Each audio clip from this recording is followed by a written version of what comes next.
Assalamualaikum warahmatullahi wabarakatuh. Alhamdulillahilladzi arsala rasulahu bil huda wa dinil haq yudhhirahu ala dini kullihi wa kafa billahi syahida. Asyhadu an la ilaha illallah wahdahu la syarikalah iqraran bihi wa tauhida. Wa asyhadu anna Muhammadan abduhu wa rasuluhu sallallahu alaihi wa ala alihi wa sahbihi wa sallama tasliman mazida. Amma ba'd. Ikhwati rahimanallahu wa iyyakum. Kita bersyukur pada Allah Azza wa Jalla senantiasa melimpahkan taufik kepada kita sekalian untuk menuntut ilmu. Pagi ini kembali kita bisa melanjutkan pembahasan dari kitab At-Taraf karya Syekh Al-Munajjid hafizahullah ta'ala.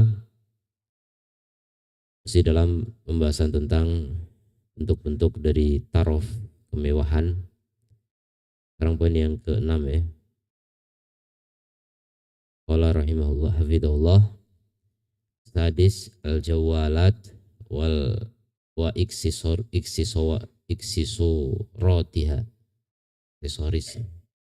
iksisoratiha wa arqamiha, HP dan aksesorisnya serta nomornya, nomor-nomornya, arqamiha, nomor-nomor mewah gitu, nomor cantik.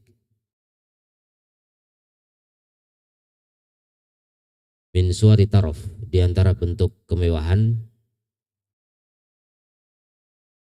allati istaulat ala qulubi katsirin minan nas, yang telah menguasai kebanyakan atau menguasai hati-hati kebanyakan manusia, iktina'u ahdatsil jawalati, yaitu mengoleksi HP-HP yang paling baru, yang terbaru, wa tazayyuniha bi afdalil aksesorat,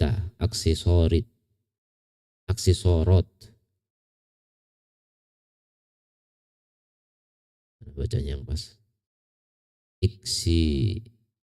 suwaroti, wawunya di fathah ya.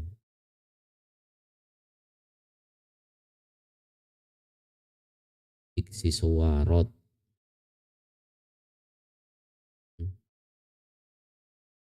sama bacanya, suwarot, suwarot, dan menghiasinya dengan aksesoris yang paling afdol. Wa tuqamu mazadat alaniyatan,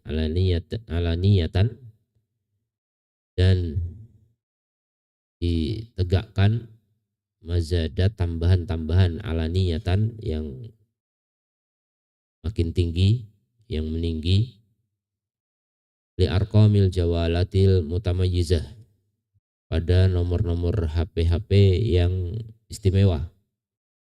Wa tuba'u bi as'arin khayaliyatin, dan dijual dengan harga yang khayalan.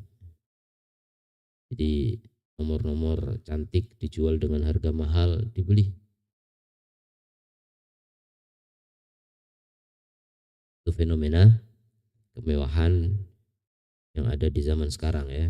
Adanya HP-HP yang mahal-mahal, yang kadang-kadang yang pakai itu nggak tahu untuk apa. Akhirnya hanya untuk gaya ya.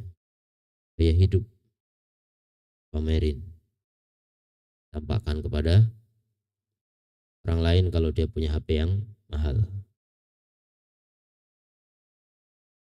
Kemudian yang ke-7, sayyarat wa zinatuha wa arqamu lauhatiha, mobil-mobil dan perhiasannya serta nomor platnya. Min suwari taraf, di antara bentuk kemewahan al-muntasyirah fi mujtama'atina, yang tersebar di masyarakat kita, iktina'u kathirun minal mutarafin, yaitu koleksi kebanyakan dari orang-orang yang berkemewahan, li ahdathi anwa'i sayyarat, berbagai macam mobil-mobil yang terbaru, wa tajdiduha sanawiyan, dan memperbaruinya setiap tahun. Kan mungkin setahun bisa lebih dari satu kali ya, ganti mobil. Sultan Brunei itu mobilnya berapa?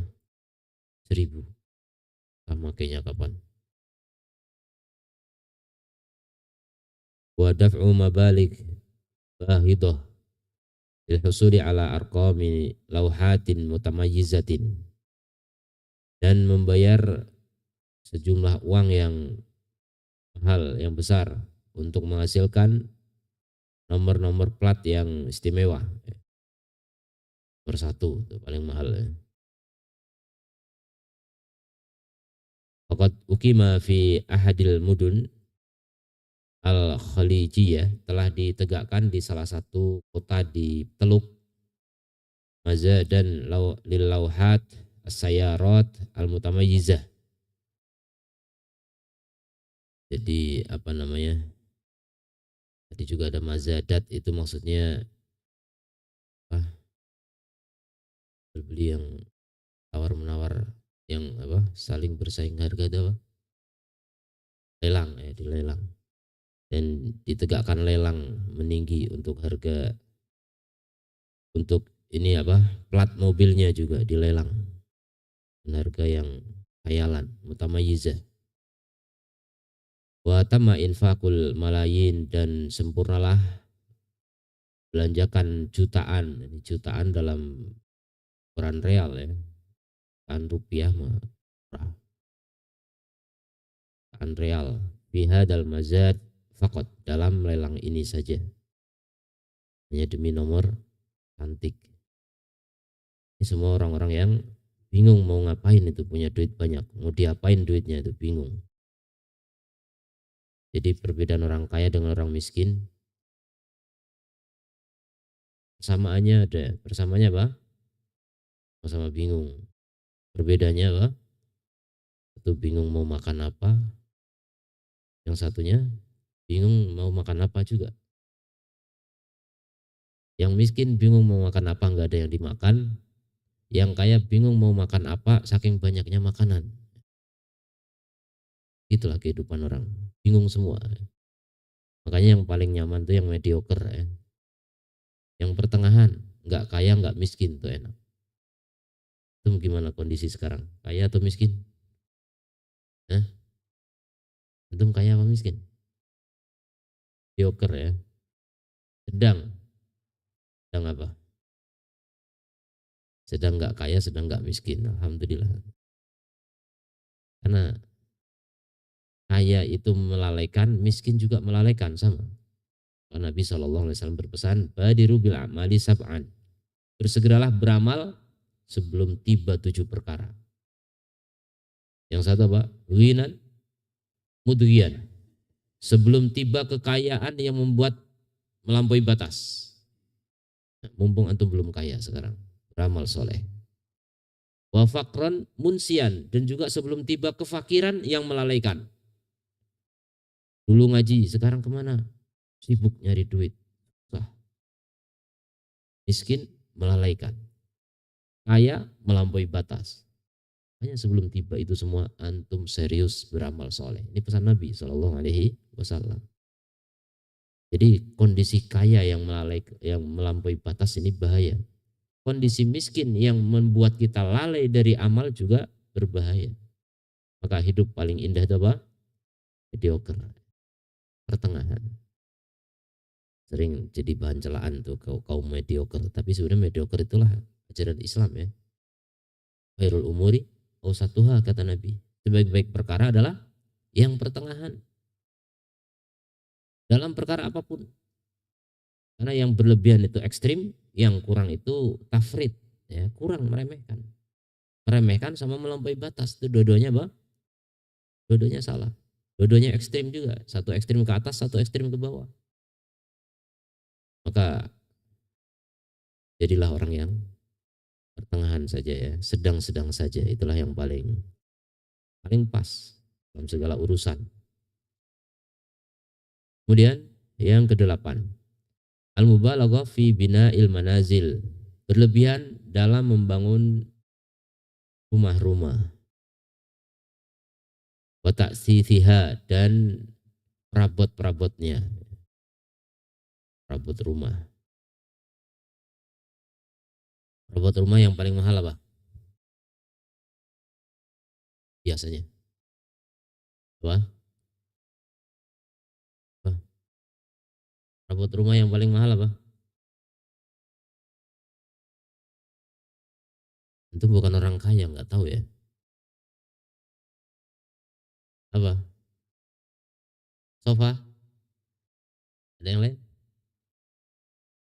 Apa? AC kok paling mahal? Kalau ketahuan miskinnya. Saya udah dibilang mahal, itu ketahuan miskinnya. Perabot yang mahal apa? Lampu. Yang mahal itu lukisan. Ya, lukisan paling mahal. Itu bukan perabot penting sebenarnya, itu hiasan saja sebenarnya. Lukisan paling mahal. Coba, kadang cuma coret-coret begitu, lukisan abstrak itu yang paling mahal ya. Lukisan yang bagus, persis kayak kenyataan alam misalnya, itu biasa harganya. Tapi kalau yang coret-coret nggak jelas ini apa, itu mahal banget. Tergantung pelukisnya ya. Kalau pelukisnya memang pelukis yang terkenal, mahal. Miliaran dolar. Bisa. Orang-orang yang bingung mau ngapain punya duit gitu. Jadi akhirnya duit itu cuma alat untuk apa? Flexing. Pamer kekayaan udah. Itulah kepuasan mereka orang-orang yang kaya. Nepal ini, Nepal ya, tentu tahu, dihancur-hancuran. Gara-gara apa? Gara-gara anak-anak Perdana Menterinya flexing di saat rakyatnya susah. Jadi di sana pendapatan per tahun itu pendapatan rakyatnya itu 23 juta doang, bukan per bulan, per tahun. 23 juta rupiah per tahun. Rata. Miskin rakyatnya. Tapi apa? Anak Perdana Menterinya apa? Flexing. Pamer kekayaan, punya pesawat pribadi ini segala macam. Alat-alat canggihnya, mahal-mahal semuanya. Ya, hanya di luar negeri dan seterusnya. Itu yang dipamerkan di medsos. Ini gara-gara medsos sekarang. Rakyat jadi tahu kondisi pemimpinnya. Zaman dulu orang mau pamer itu susah. Ya. Dulu pakai televisi. Sebelum ada televisi pakai radio. Gimana pamer pakai radio? Susah. Pakai koran. Sekarang pamer gampang sekali. Nah, itulah kebutuhan manusia hari ini ya. Padahal bukan kebutuhan, gaya hidup. Mereka merasa apa puasnya punya harta banyak kalau nggak dipamerkan. Nggak punya kepuasan. Makanya benar kata Nabi SAW, orang itu kalau ngejar dunia nggak pernah puas. Nggak akan pernah puas. Orang yang kepengen cari kepuasan dengan main game. Tadi malam baru dapat itu, baru ada potongan video. Tanya Ustadz main game. Mikir Ustadz siapa ini? Jadi beliau potongan video, nggak tahu siapa yang motong. Menasehati orang main game gitu. Sampai Ustadz main game. Maksud Ustadz siapa Ustadz main game? Ustadz SD gitu maksudnya, saya nggak tahu ya. Allah alam. Pasti ada itu. Beliau menyebutkan itu pasti ada contohnya. Fenomena Masya Allah luar biasa, betapa hancurnya generasi sekarang. Kalau udah ustadz sibuk dengan main game, bagaimana dengan rakyat gitu? Bagaimana dengan rakyat jelata gitu? Bagaimana dengan masyarakat umum? Gimana dengan bukan ustadz? Bagaimana dengan mat'u yang didakwahi gitu? Kalau da'inya mencontohkan yang tidak benar, gimana dengan murid-muridnya? Luar biasa ya. Hancuran akhir zaman. Benar-benar benar kata Nabi ya. Badiru bil a'mali fitanan. Segeralah beramal sebelum datang fitnah-fitnah atau ketika fitnah memang. Karena zaman fitnah. Maka zaman fitnah itu juga solusinya apa? Segera beramal. Segera beramal. Isi amal. Jangan sampai kosong. Kapan ada antum punya waktu kosong, disitulah akan diisi dengan apa? Perkara yang melalaikan. Banyak sekali. Ustaz Abu Fairuz bilang, Perkara yang berbahaya itu ada dua. Maksiat sama apa? Ghaflah. Maksiat jelas. Ghaflah itu kelalaian. Sebenarnya kelalaian itu belum disebut maksiat. Belum disebut dosa, cuma lalai. Tapi kalau sampai melalaikan kewajiban, baru itu dosa. Menelantarkan anak istri, dosa. Menelantarkan murid, dosa. Menelantarkan kewajibannya sebagai karyawan, dosa. Kerja tapi main game. Komputer kantor yang mestinya dipakai untuk kerja, main game. Main macam-macam. Ya, internet isinya kan belantara, nggak tahu. Segala macam ada di situ. Ini bahaya ya. Ghaflah, kelalaian. Nanti ada pembahasan tentang ghaflah. Ini sekarang kita baru bahasan pertama. Tarof ya. Jadi perusak hati 10 kalau nggak salah yang selesai Al-Munajid. Ini baru yang pertama kita pelajari At-Tarof. Nanti ada ghaflah. Jadi kelalaian, bahkan sebagian ulama mengatakan kelalaian itu lebih bahaya daripada maksiat. Karena kalau orang bermaksiat sadar itu salah, tapi kalau orang lalai jarang orang sadar. Jarang orang istighfar setelah main game. Jarang. Ada tapi jarang.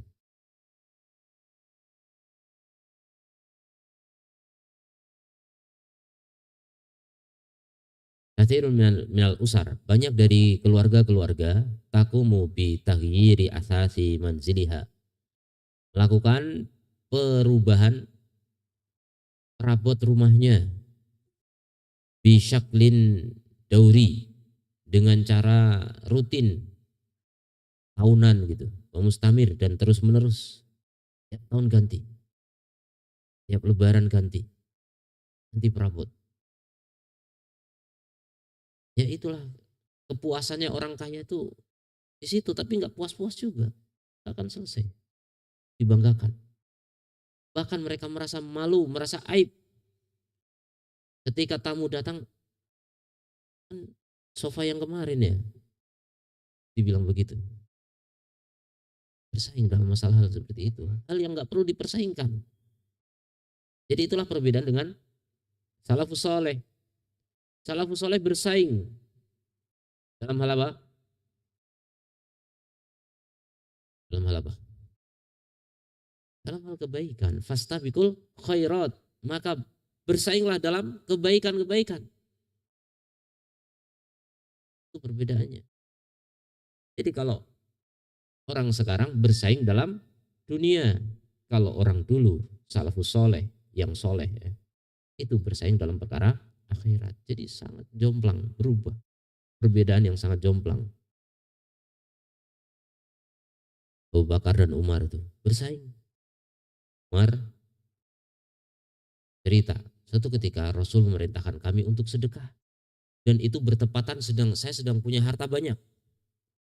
Maka aku bertekad hari ini aku bisa mengalahkan Abu Bakar. Jadi bersaing, ada kalah menang tuh, mau mengalahkan Abu Bakar. Dan ini bukan ingin dipuji Nabi atau dipuji masyarakat, bukan. Tapi ingin dipuji Allah Subhanahu wa taala. Maka beliau pun datang pada Nabi dengan setengah hartanya dibawa. Dan Rasul tanya, maaf kaitali ahli, apa yang kau sisakan untuk keluargamu? Umar, mithluha. Semisal ini, di setengah dibawa, setengah ditinggal. 50% disedekahkan dari harta yang ada. Kemudian datanglah Abu Bakar. Nabi tanya, apa yang kau sisakan untuk keluargamu? Allah wa Rasuluhu. Kata Umar, saya nggak bakal menang kalau lawan persaingan. Kita bersaing, bukan persaingan perabot rumah ya, aksesoris mobil, aksesoris HP, tidak sama sekali ya. Saya bisa bersumpah demi Allah, gak ada sahabat persaingan HP sama mobil, gak ada ya. Saya yakin, hakul yakin, gak ada mereka bersaing mobil sama HP, gak ada. Bersaing apa? Bersaing amal soleh. Fastabiqul khairat, ya, berlomba dalam kebaikan, itu perintah Allah Subhanahu wa taala. Kita disuruh berlomba. Bidzalika falyatanafasil mutanafisun. Jadi musabaqah dalam amal soleh, itulah mereka para sahabat. Jadi jangan lamban dalam beramal ya. Sari'u, sabiku. Begitu perintah Allah. Tidak boleh lamban. Orang yang lamban dalam beramal akan ketinggalan. Nanti di akhirat akan menyesal. Pasti. Itu mati pasti akan menyesal. Orang-orang yang lamban dalam beramal, yang ditunda-tunda, akhirnya tidak terjadi. Terutama yang menunda taubat. Itu yang paling menyesal. Min dzalik. Fa ba'dul usar ughayyiruhu ulas sitati ay asyhur tuh. Sebagian keluarga merubah atau mengganti perabot rumah setiap 6 bulan. Ba'duha sebagian lagi kulasana, sebagian lagi setiap tahun. Ba'duha kulas salasi sinin au khams. Sebagian lagi setiap 3 tahun atau 5 tahun. Hasbal qudrati al-maliyah likulli usrah. Sesuai dengan kemampuan harta masing-masing keluarga. Itulah orang-orang yang ngertinya kalau punya duit bebas untuk beli apa saja, terserah saya. Yang penting kan halal, ini duit-duit saya. Atur punya saya. Jangan ikut campur keluarga saya. Akhirnya gitu. Padahal itu diatur oleh Allah Subhanahu wa taala. Tidak boleh. Tidak boleh orang habis-ngabisin hartanya untuk hal-hal yang seperti itu. Ya. Sementara banyak orang miskin di sekitarnya dan dia tahu banyak orang yang masih kelaparan, yang susah cari pekerjaan, yang susah berobat dan sebagainya, masih banyak di sekitarnya. Bahkan yang masih bodoh, nggak bisa sekolah dan seterusnya, banyak. Terutama di pelosok-pelosok yang sekolah sepatunya udah bolong dan sebagainya, yang jalan kaki melewati sungai, renang, sekolah juga gitu, kayak perahu dan sebagainya. Masih banyak orang susah. Kalau punya duit banyak, kasih jembatan kayak, kasih kendaraan yang memadai, bisa. Orang kaya itu kalau ngerti untuk apa hartanya itu sangat mungkin. Wama tafannun fi zakhrafatil buyut. Adapun ber, berseni nih, tafannun, berseni dalam perhiasan rumah. Rumahnya dihias-hias. Sekarang rumahnya gaya Eropa, besok gaya Asia Timur, besok gaya Afrika. Jadi ya, seperti galeri gitu, rumah seni.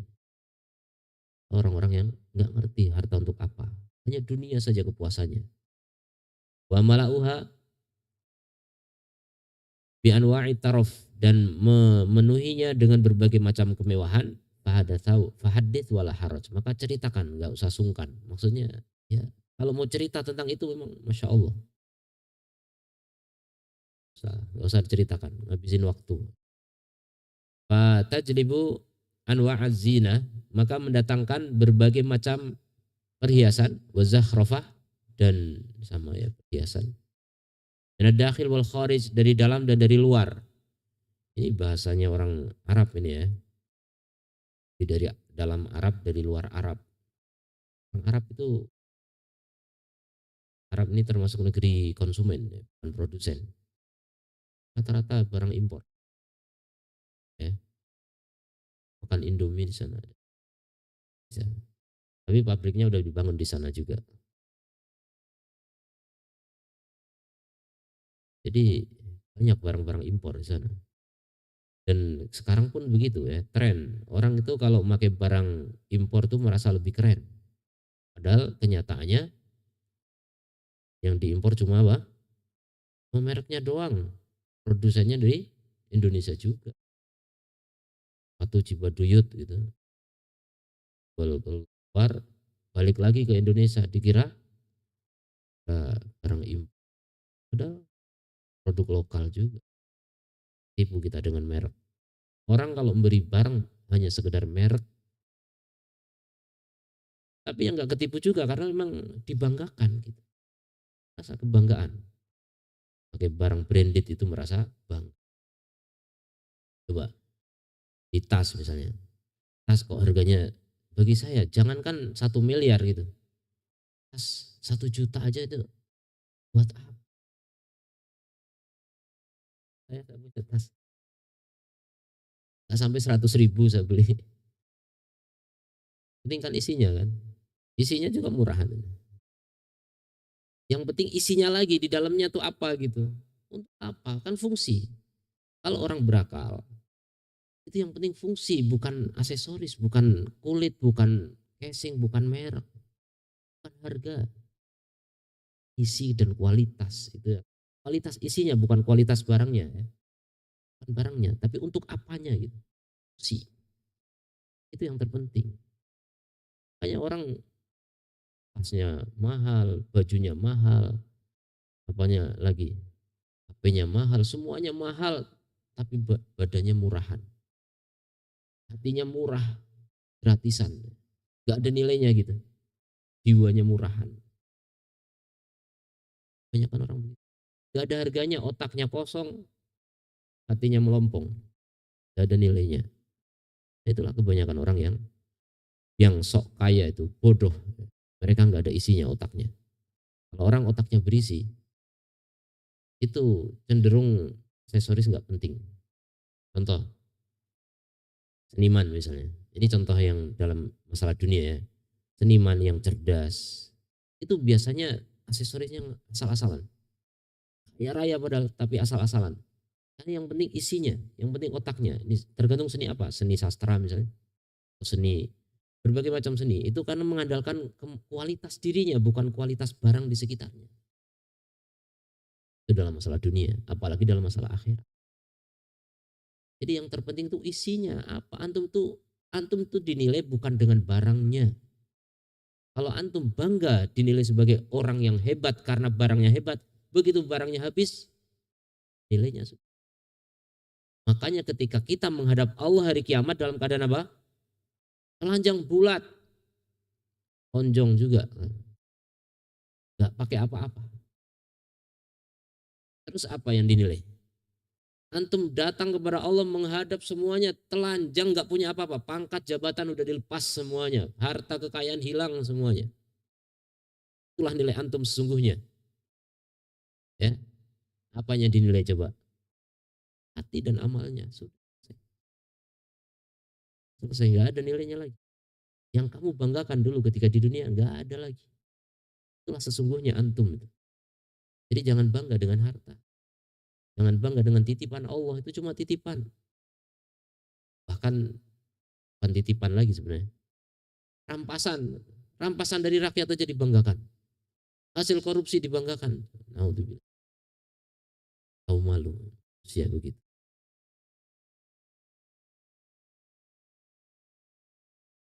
Wa unasun mutakhassisun fi hadha sya'n, dan orang yang spesialis dalam masalah ini, tadfa'u lahum amwalun li sina'ati dekurat.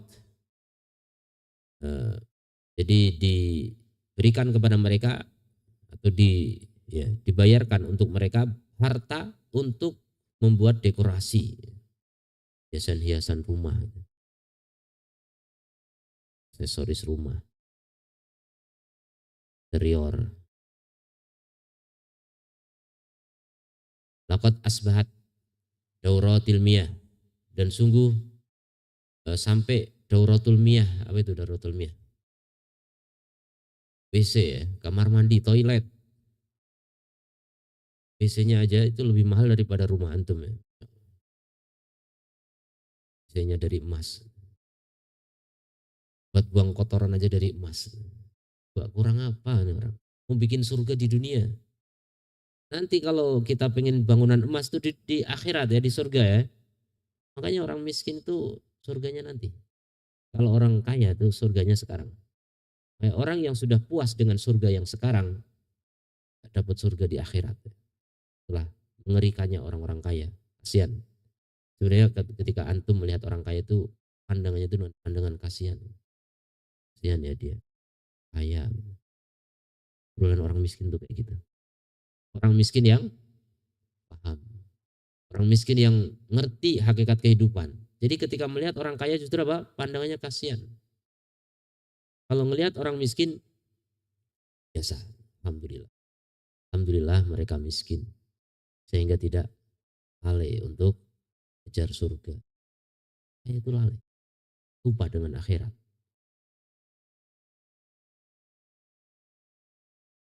Jadi WC fi fakhamatiha ka'annaha majalis. Jadi dalam apa namanya? Kemewahannya seakan-akan dia adalah majelis. Jadi WC itu seperti apa? Di aula gitu, seperti diwan, seperti tempat-tempat berkumpul. Zayyanu bi visi via bisa visfa ya apa nih? Visi fasa. Nah, Zayyanu dihiasi dengan visfa. Nah, vis, tahu saya. Warukhom, rukhom ini ya hiasan-hiasan rumah ya. Wazujad dan kaca-kaca al muasyab, wahirul muasyab. Dia marmer ya. Oh, marmer. Ini jenis-jenis marmer. Pokoknya barang-barang mahal semua itu untuk WC saja gitu.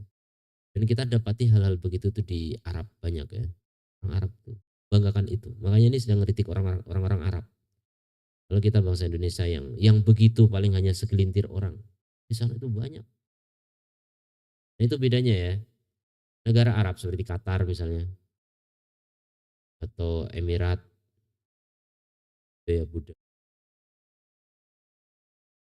Mereka kaya tapi kekayaannya untuk bersama. Maksudnya orang kayanya tuh banyak. Mobil mewah tuh di jalan banyak. Kalau kita segelintir itu yang bikin kecemburuan. Jadi di sana orang miskin juga ada, tapi orang pendatang biasanya. Orang karyawan-karyawan tuh dari luar negeri semua. Jadi orang negerinya tuh bos semua gitu. Di negara Qatar dan negara-negara Teluk ya. Negara-negara kaya, tapi rakyatnya hampir semuanya kaya. Nah, kalau antum pelihara kucing aja udah belum tentu bisa ngasih makan kucing gitu. Di sana peliharanya tuh macan gitu, singa gitu. Gak level melihara kucing lagi. Kaya mau ngapain lagi gitu. Suatu ketika lupa ngasih makan macannya, dia dimakan ya.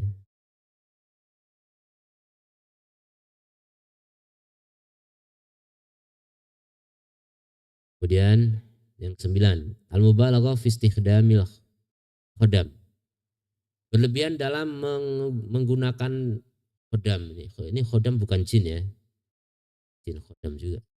Ini khodam pelayan, membantu PRT, bantu rumah tangga, ART, asisten rumah tangga. Nah, siapa ini biasanya jadi khodam ini?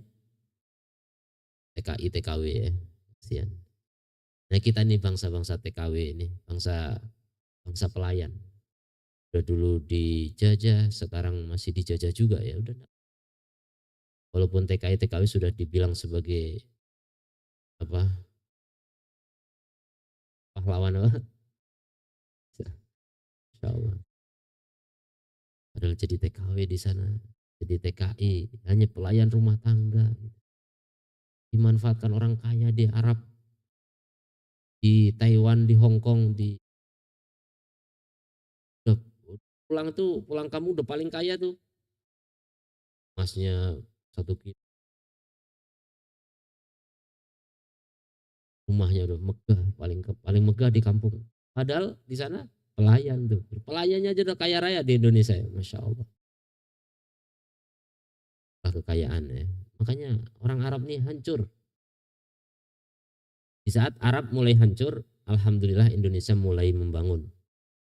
Itu pandangan orang yang beriman seperti itu. Kita lihat Arab mulai hancur, betul, makin hancur, makin ke sini, makin ke sana, makin gak karuan. Sedangkan orang Indonesia alhamdulillah banyak, makin ke sini makin bagus, makin ngerti pengajian, makin ngerti sunnah. Kita mulai belajar sunnah baru akhir-akhir sekarang.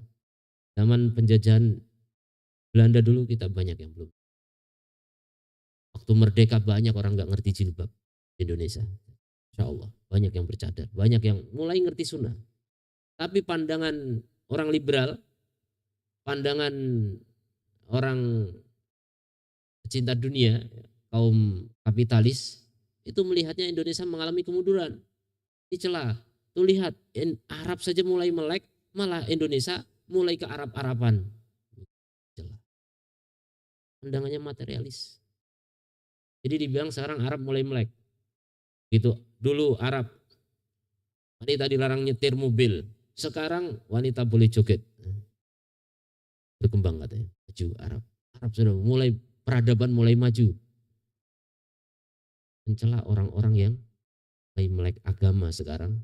Dibilang mengikuti apa? Kemunduran Arab yang dulu. Dan anak muda sekarang dicekokin dengan begitu percaya gitu. Ya, iya ya, kenapa kita mau mundur lagi? Sekarang kan zaman modern. Masa kita mau kembali ke zaman onta lagi? Harus wanita dikekang lagi dan seterusnya. Inilah penjajahannya. Ini penjajahan yang sungguhnya. Manusia itu semakin hancur ketika apa? Diberi harta. Makanya Nabi bilang begitu kan. Wallahi, demi Allah. Sampai bersumpah Nabi. Mal faqru akhsha alaikum. Bukan kefakiran yang aku khawatirkan menimpa kalian. Lakin akhsha alaikum antub satu alaikumud dunia. Tapi aku khawatir kepada kalian. Dibentangkan bagi kalian dunia. Itu kekhawatiran Nabi 1400 tahun yang lalu. Sudah menjadi kenyataan sekarang di bangsa Arab. Arab ini menjadi negara kaya raya rata-rata. Kecuali Oman dan Yaman. Yaman dan Oman ini miskin. Makanya Nabi bilang apa? Al-iman Yaman, wal hikmah Yamaniyah. Jadi sisa-sisa iman itu di Yaman. Hikmah itu di Yaman. Yang lain, negara Arab lain hancur. Karena mereka sudah dibentangkan dunia untuk mereka. Sejak ditemukannya minyak di sana, kaya raya mereka. Yang dulu Nabi bilang, tanda kiamat apa? Kamu melihat orang yang miskin, gak punya alas kaki, penggembala kambing, ya tatawaluna fil bunyan, bersaing meninggikan bangunan. Hurairah bilang maksudnya bangsa Arab. Hurairah yang bilang, bangsa Arab itu gembala kambing dulu. Padahal padang pasir, gembala kambingnya di mana? Gak bisa membayangkan ya kambing di sana tuh makan apa? Enggak makan rumput, makan kayu, makan kertas, bahkan makan tambang, tali, plastik. Ini serius, saya motong kambing pernah di Arab. Kan kita di sana Yaman, kalau musim kurban dapat kiriman kambing dari Saudi banyak. Ini negara miskin Yaman, sering dapat donasi dari Arab Saudi. Kambing ratusan itu. Kita dapat, setiap rumah dapat satu kambing, suruh motongin, pokoknya motongin. Atas nama yang punya, nggak tahu siapa, pokoknya bismillah Allahu Akbar gitu, dah nggak tahu. Niatnya milik yang punya. Dipotong, kami kuliti sendiri, saya berdua sama kawan Indonesia. Saat Yasir di Jogja sekarang. Saya punya satu, dia punya satu, tapi kita kerjasama berdua motong. Motong sendiri kan nggak bisa, harus ada yang megangin itu. Dia megang, saya motong. Punya dia, saya pegangin, dia yang motong. Akhirnya nguliti bareng-bareng. Saya bongkar, saya buka itu sebelah lambungnya, isinya tambang. Udah karatan, maksudnya udah menghitam, udah lama di situ, nggak bisa dicerna. Itu dimakan kambing. Hijau tadinya gitu kan, dikira rumput. Kan rumput. Dimakan, ditelan, tambang, tali tambang tahu, plastik itu. Di perut sampai menggumpal. Itu kambing di sana. Hidup. Jadi intinya dulu bangsa Arab itu bangsa miskin. Nabi saja cuma menjadi penggembala kambing dan semua nabi pernah menggembala kambing. Nabi menggembala kambing hanya dapat recehan demi menyambung hidup. Miskin orang Arab. Tapi akhirnya apa? Ya tatawaluna fil bunyan, saling bersaing dalam bangunan. Bangunan tertinggi di dunia di Dubai. Yang kedua di mana? Di Mekah. Yang ketiga di mana? Masih di Arab, pokoknya di Arab. Baru nanti ke 7 ke 8 baru di luar Arab. Arab. Betul ini hadis Nabi. Bahkan yang mau mengalahkan bangunan 850 meter di Dubai itu di Jeddah. 1 kilo tingginya. Bangunan tingginya berapa? 1 kilo. Itu udah dirancang, cuma nggak jadi gara-gara katanya tanahnya nggak pas. Belum jadi, mungkin nggak jadi. Itu mikirnya gimana? Tinggi bangunan 1 kilo itu yang susah dibuatnya itu apa? Liftnya. Liftnya tuh nggak kuat 1 kilo, coba bayangkan. Apa kekuatan liftnya itu luar biasa. Yang mahal itunya gitu. Yang paling sulit itu liftnya. Tinggi itu, seberat itu gitu. Tapi ya itulah Arab. Jadi betul kata Nabi Shallallahu Alaihi Wasallam, mereka akan bersaing dalam bangunan. Itu tanda kiamat. Ini sudah dekat kiamat ya. Masa-masa kita ini masa fitnah, banyak kerusakan. Yakthurul haraj, banyak pembunuhan. Banyak sekali pembunuhan.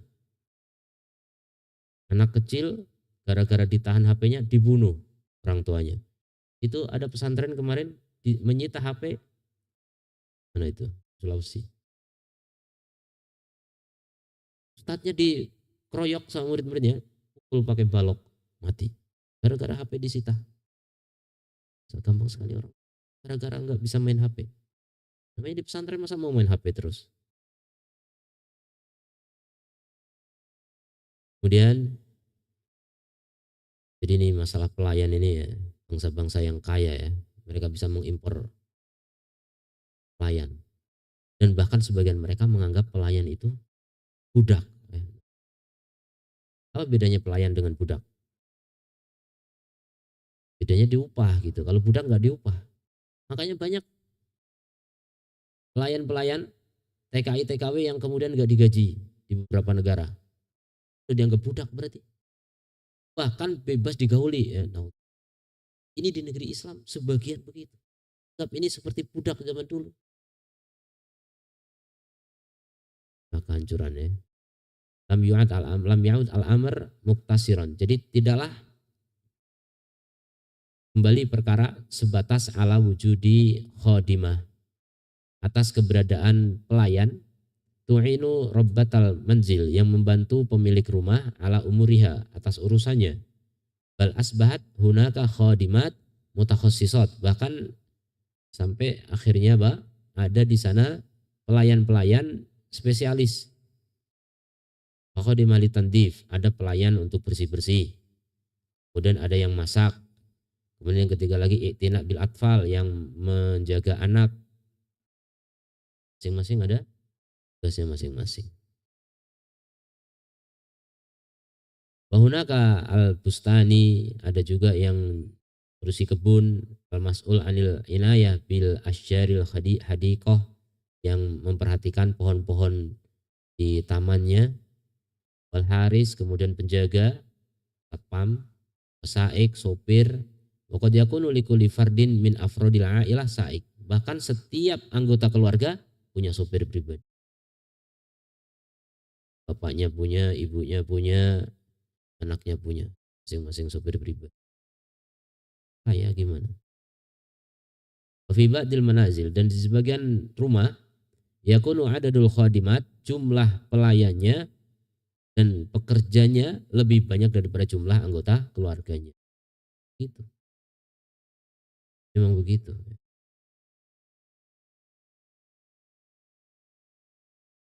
Betul, hidup ini udah kayak di surga.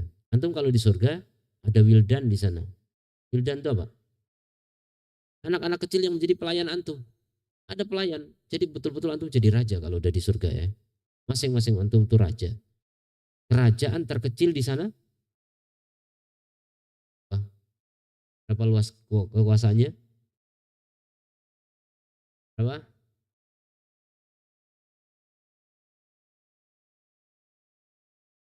Langit dan bumi. Seluas langit dan bumi itu surga semuanya. Maksudnya satu orang penghuni surga yang paling rendah. Seluas apa kekuasaannya? Satu orang. Iya. Satu dunia dan 10 kali lipatnya, berarti 11. Kamu diberi dunia dan kamu akan diberi berapa? 10 kali lipatnya lagi, berarti 11. Pastinya gitu. Wallah alam itu maksudnya 10 atau 11. Tapi kalau udah punya satu ditambah 10 kali lipatnya, berarti 11 kan? 11. 11 dunia. Jadi ini dunia seisinya ini yang antum lihat ini nggak ngerti ujungnya di mana. Itu kekuasaan satu orang di surga yang paling rendah dan dikali 10 lagi. Apa sepinya kerajaan antum? Kalau nggak ada pelayan, makanya banyak pelayan. Kalau istri cuma satu tuh bayangkan seluas itu istri cuma satu. Makanya di mana ada raja nggak punya selir, di mana ada raja nggak punya gundik.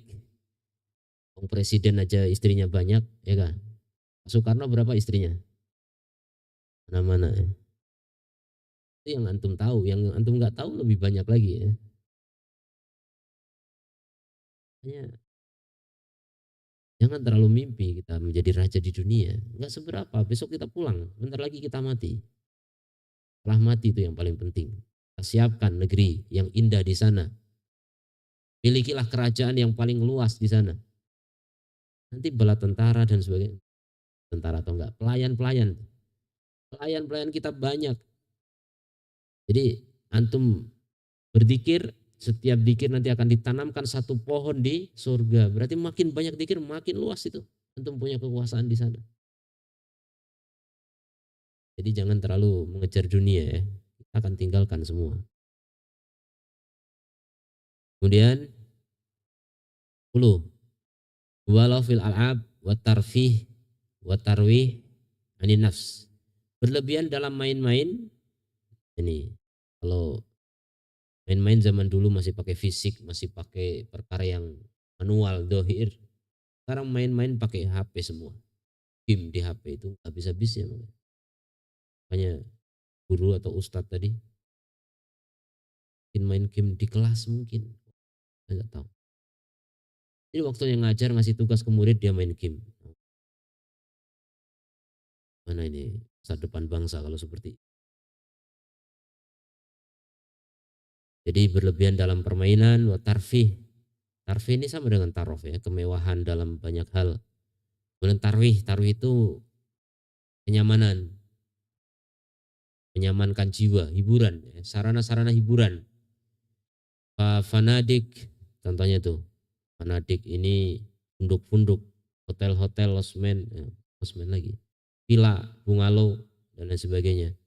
Pemudun dan kota-kota, watarfihiyah, dan tempat-tempat hiburan. Yukalifu bina uha al-malayin, yang beban pembangunannya jutaan real. Tsumma yuqaddimun nas lil iqamah fiha wal istifadah. Kemudian akhirnya orang tinggal di situ ya dan mengambil faedah dari baromijiha, acara-acara di situ, bikin program acara macam-macam tarfihiyah untuk hiburan. Bikin. Makanya sekarang ada pengajian-pengajian model begitu ya. Jadi dikeras oleh Ustaz Yazid hafizahullah taala rahimahullah taala. Ngaji kok berbayar. Tapi ya saya juga nggak bisa menyalahkan 100% ustadz-ustadz yang melakukan itu karena memang orang kaya kalau nggak digituin nggak mau ngaji sama sekali. Ini udah memang pangsa pasar tersendiri ya. Bagi mereka yang kaya raya kalau nggak digituin nggak mau ngaji. Dikumpulin tablik akbar di masjid. Aduh, malas mau ke masjid. Makanya Ustadz saya husnudon pada mereka yang melakukan itu karena terpaksa demi bisa menyampaikan dakwah kepada orang kaya, bikin acara di mana? Di villa-villa, di hotel-hotel, di macam pasar tersendiri karena kita nggak bisa diajak ngaji ke masjid. Wa akhir tihatul at'imah wal al'ab.